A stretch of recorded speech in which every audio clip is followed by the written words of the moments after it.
Thank you to all the panelists for being here. Thank you for all the attendees for being here. You're all wonderful, excited to get started. Just wanted to start this off saying, obviously, this is going to be a harder topic to talk about. So please take breaks if you need to do so. We are only going to be here for about 30 minutes, but take breaks as you need. If you need to turn off your video, if you need to step away and take a couple of minutes, please take care of yourself. And I want to let you know that I've prepared some questions as the moderator of this panel, but please ask questions throughout as I'm going to be reading the chat. So, feel free to ask questions and I will do my best to answer them and ask the panelists if they have any questions relevant to them. And, put whether or not you have a microphone in your question so I can unmute you if you want to have a follow-up question or want to add anything afterwards. And like I just said, this event is only 30 minutes long, but the conversation will most likely go over time because let's be real, we can't talk about race and ethnicity in 30 minutes. There's a lot to cover. So we're going to keep on talking, but feel free to leave if you have other events to go to. I will stop the recording after 30 minutes. So again, feel free to leave if you need to do so and go on to your next event, but we will stay on and keep talking. So you're also feel free to stay here. And just wanted to do a quick introduction on our panelists. First of all, we'll talk about the lovely Jasmine Orange, who is beautiful and joining us today. Jasmine uses she, her pronouns. Jasmine is a UX designer at Ernst & Young, and she's pursuing her master's degree in UCI. She's a member of UX Helpers as well as IXDA, and she speaks on accessibility, inclusion, and design thinking. Jasmine, do you want to unmute and say hi? Hi, everyone. Thank you for the introduction, May. That was great. Thank you, Jasmine. Appreciate you. Let's move on to our next person, Amber, also beautiful, lovely. Thank you for being here, Amber. Amber uses she, her pronouns, and she's a senior project manager at Warner Media. She just graduated from Georgia State University with her bachelor's of science, and she works in media, IT, infrastructure, and software development. Thank you so much for being here, Amber. Do you want to unmute and just say hello to everyone? Hi, everyone. That makes me sound really young. I graduated a long time ago. I'm just being nice, right? Yeah. You're being nice. But my neighbor said I look 13, so hey. There you go. Close enough, right? Close enough. Thank you for being here. So let's go on to our next panelist, which is Ying, the wonderful, the gorgeous, just coming out here, stunning. Ying also uses she, her pronouns. She's a senior UX designer at Honeywell, first generation Asian American immigrant, co-lead of Ladies That UX Atlanta, and a design mentor at Amazing Design People List. Do you want to unmute yourself, Ying, and say hello? Yeah, hello. Thanks for having me. Really happy to be here and be a part of this conversation. Yeah, thank you for coming. And finally, we have the wonderful, the lovely Kimberly, who is just out here again, stunning. Kimberly also uses she, her pronouns. She is at Baylor University School of Law, paralegal at Hunt and Teagle, and she got her bachelor's in political science from Baylor in 2018, which is how we originally met because we both got our degree there. Do you want to unmute yourself, Kimberly? Oh, you're still muted. There we go. Hello? Hi. Hi, nice to meet you all. Happy to be here. And just talking about myself a little bit, because who doesn't want to talk about me? My name is May. I use they, them pronouns. My Chinese name is Mei Ke. I'm a non-binary and queer. I have a master's degree in international affairs from UC San Diego. And really a lot of the work that I've been doing in my career and in academics is bridging the divide between LGBTQ+ community and public service.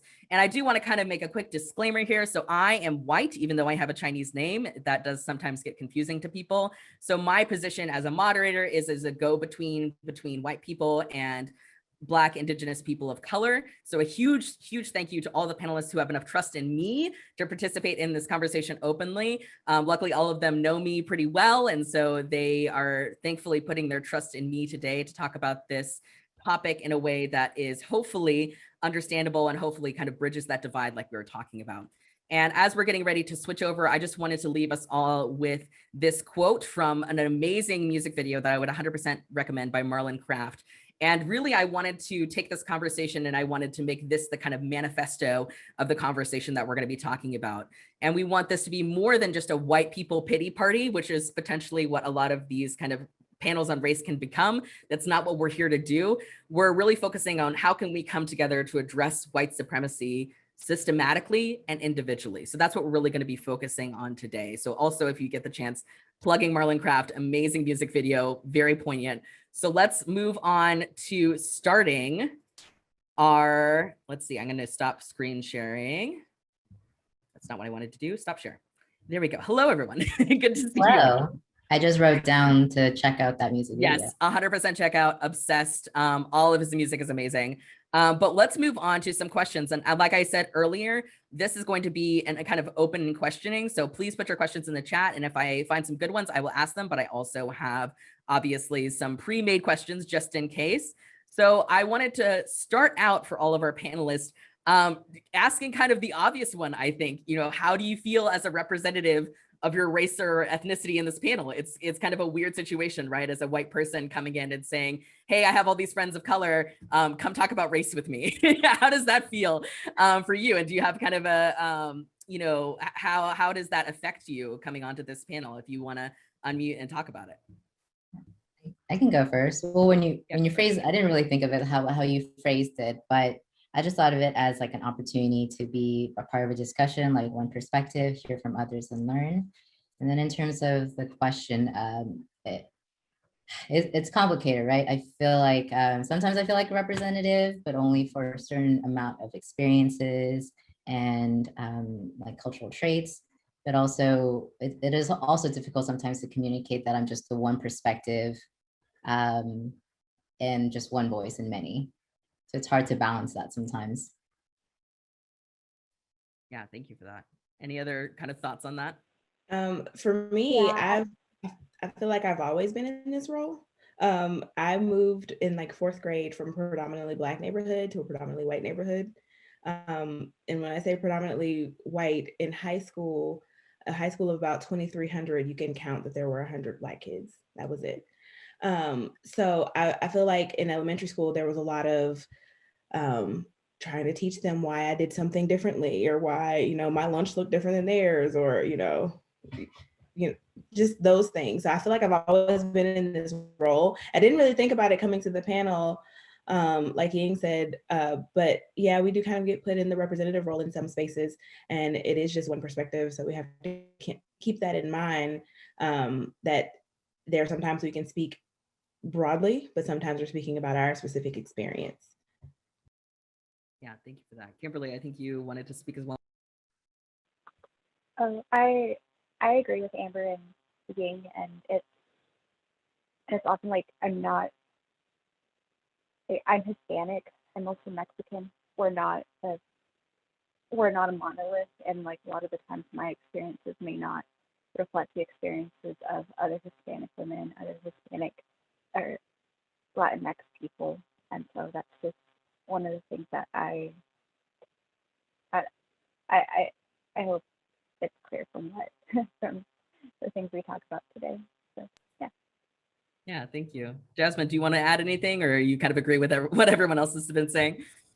Yeah, I agree. I definitely don't feel like much of a representative right now, just because I have such diverse friend groups that when I'm talking to my friends, race does come up. It has to come up because that's a part of who I am and it's a part of who they are. And so I don't feel like a representative in this particular space, but I have before. And it kind of like what Amber was saying, it's just a really awkward thing that you just have to do and let it be known that certain experiences are just my experiences, and then certain things are something that a lot of Black and brown people go through.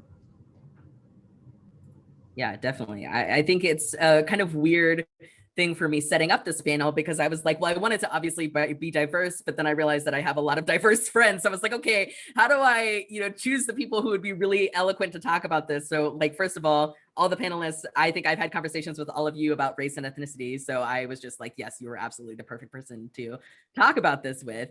But something that has really come up, especially for me, a lot of the work for people who aren't familiar with me is I deal with people who are Chinese nationals. A lot of my background is in Chinese US diplomacy. And a lot of that comes into this exceptionalism idea of especially people who are from Asian ancestry. They're like an exceptional part of people of color or some weird narrative, right? And how does, this exceptional narrative affect the way you approach your work. And I had conversations recently with Jasmine about this, specifically talking about like, well, are you an exceptional Black woman because you've like achieved so much, or are you just representative of every single other person, you know, who has also achieved as much? You know, it's really about like this exceptional, you know, you have to be exceptional in order to make it or something like that. So does anyone have any thoughts on that? I can kind of add to the conversation that you and I had, but in the Black community, we're always taught that you have to work twice as hard to get half of the things that a white person has. Like you're taught that very young. And so it causes, one sense, it causes you to feel like you can't have any faults.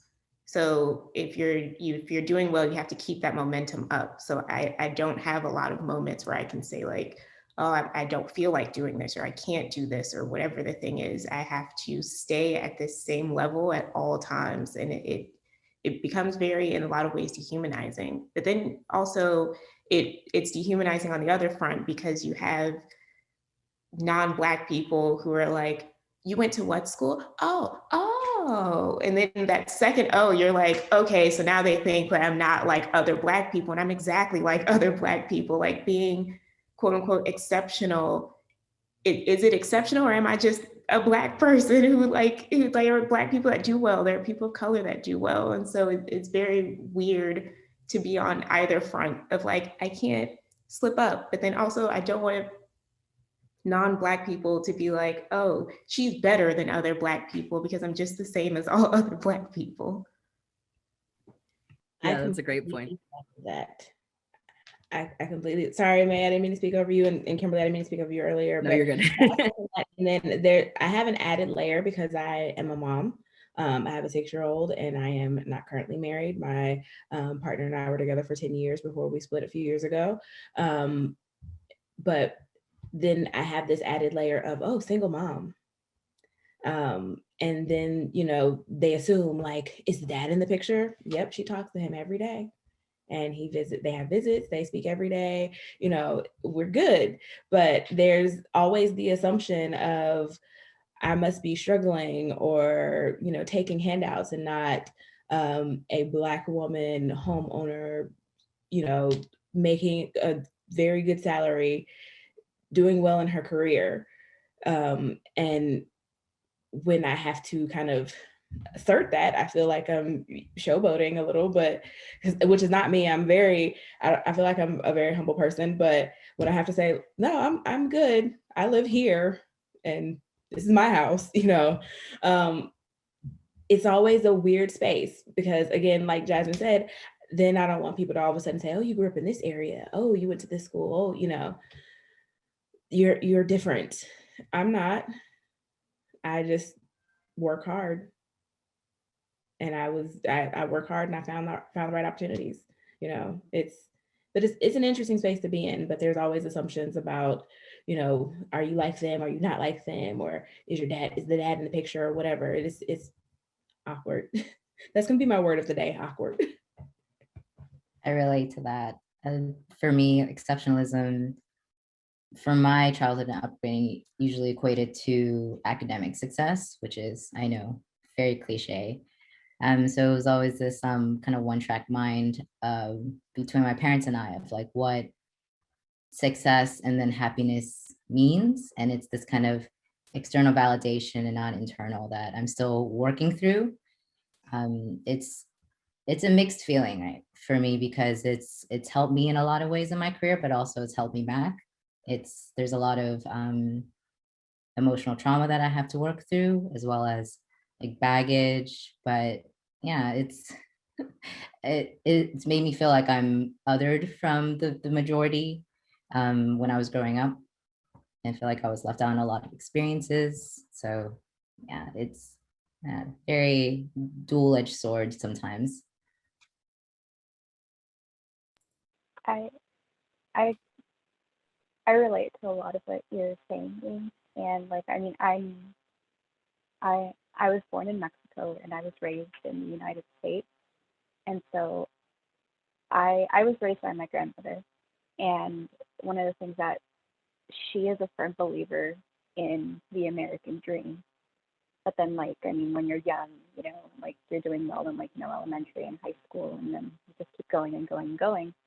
But it isn't until you get to places like college, Baylor University, it's not a very diverse place, and college wasn't necessarily made for people like me in mind. And so those are the places where that sense of being apart, or like that sense of being othered, was really pronounced for me. And I mean, I know that my experiences aren't the same as everyone else's, so it's like I've often felt like I felt like I haven't always belonged. And if it weren't for like the fact that I found like a small group of friends, you know, and I'm very grateful for that small group of friends, and May is part of that group of friends. Thank you. that made college, you know, it made it easy to get through. And so yeah, that's just, and trying to, like, you know, go past and trying to, you know, like, okay, there's more to the American dream. The American dream is, in some ways, it's just a dream. Yes, like, it doesn't take into account like all of these isms, you know, like all of these sexism, racism, xenophobia, etc. Yeah, I feel like it's like being exceptional is just like another layer of expectation that society has default have when they look at me, maybe some of us. And it's, again, it just adds to the psychological and the emotional weight, because like for me, like, I'm always hyper aware or hypersensitive in any situation or environment I walk in, where it's like, yep, I'm the only woman, or like, yep, I'm the only like Asian person here. So how am I going to be perceived? Do I have to modulate how I talk? Why should I? And like, I go through all these things within like the first few seconds. So it can get pretty stressful. And I relate to that as well, with Black women in particular being taught, Black children, but Black women being taught you have to work twice as hard. Then you also have this, when you walk into the room and you're the only Black woman, you have to calculate how you're going to interact, because if you are passionate about something, or if you are very strong in what you know, you can be perceived as aggressive.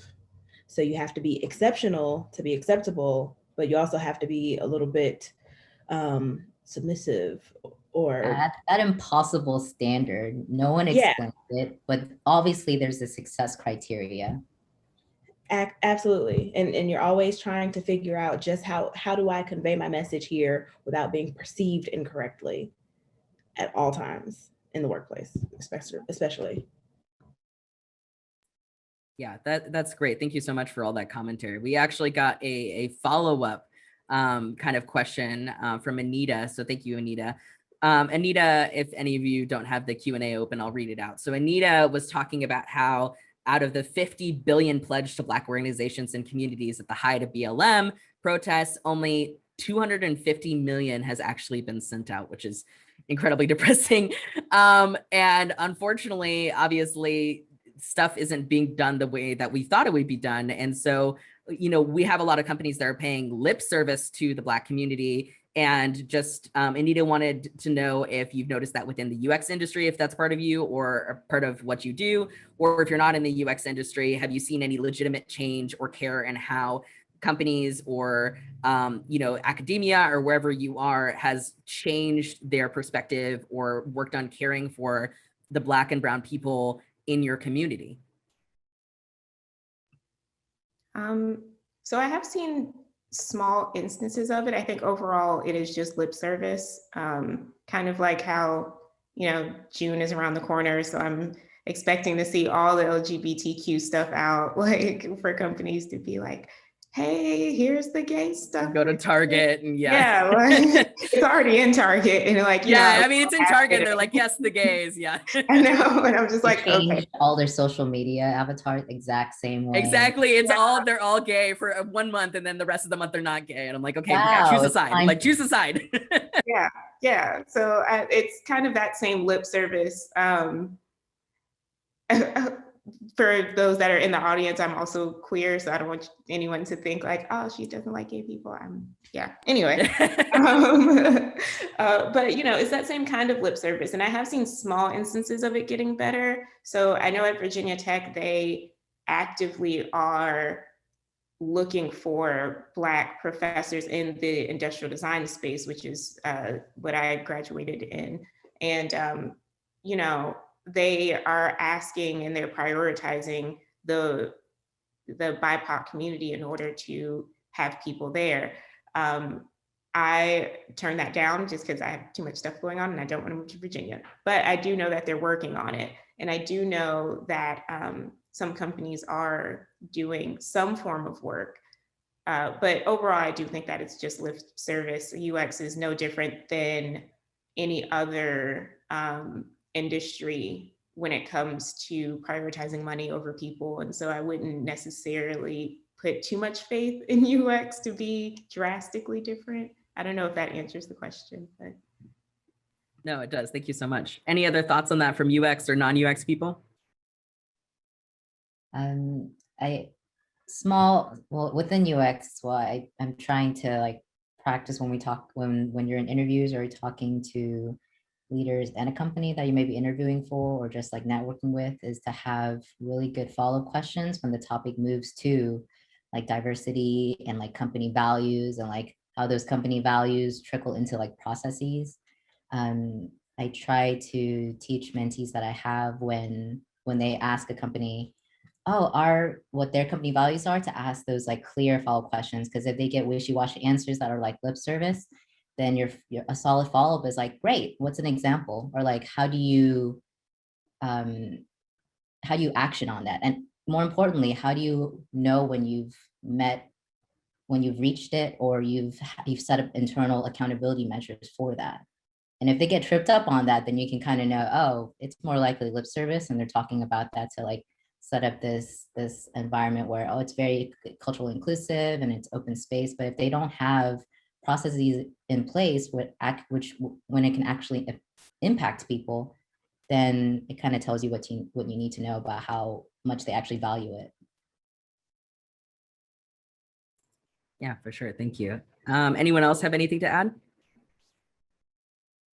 I can say that for some companies, I saw a large effort initially, like a year ago. And I actually got to participate in something really cool where they came to just a group of employees and said, hey, what are your ideas for things that we can do as a company to make some change in social justice, or anything that's going to make some change in the communities around Atlanta? And I had like a list of ideas, and they actually picked up 3 of mine and they were trying to incorporate them. And then we went through some organizational restructuring, and everything just kind of fell flat. And so it was disappointing. I think the intention was certainly there. But as my company as a whole has done quite a bit, but it's a media company, so it's the things that people can see. So I'm hoping that now that things have settled, they actually go back and say, hey, we had these ideas, we were going to do these things that we hope make change across, communities. But I don't know if it'll come to fruition, but they did have good intentions in the beginning. And I just think with everything that was going on, a lot of companies, even if they had the good intentions and they really intended to do something, the world was different. And so it was social justice and a pandemic. So they had to choose. That maybe they didn't have to choose, but they decided to choose. They decided to choose. Yeah. I mean, like, in their defense, those are 2 big topics, but yeah, they decided to choose. Did you have something to add? Yeah, can I ask, Amber, how did you feel when your company or your leadership reached out to you? How did you feel? Like, did it feel like, oh, tell us how to fix this, as opposed to, oh, we've done some research, or can you gut check with us and collaborate with? Did you get any of those type of feelings of like, oh, they're coming to me with the answer, I've done all the hard work for them? No, so it's weird, right? So I work for a large media company, and so there was plenty of research done. There were specials on CNN, but so it didn't feel like they were coming to me saying, how do we fix this? But it was like, we need all the ideas, because we realize that this is not a problem that one person can solve, one company can solve. We have a bunch of brilliant people. We have people that have these individual experiences. What is it that you're passionate about? How can we help bring that into fruition? And it was open. It wasn't just like, hey, social justice and police reform. It was like, what are some of the disparities that you see in, BIPOC experiences that we can address, that we have the resources or the reach to address?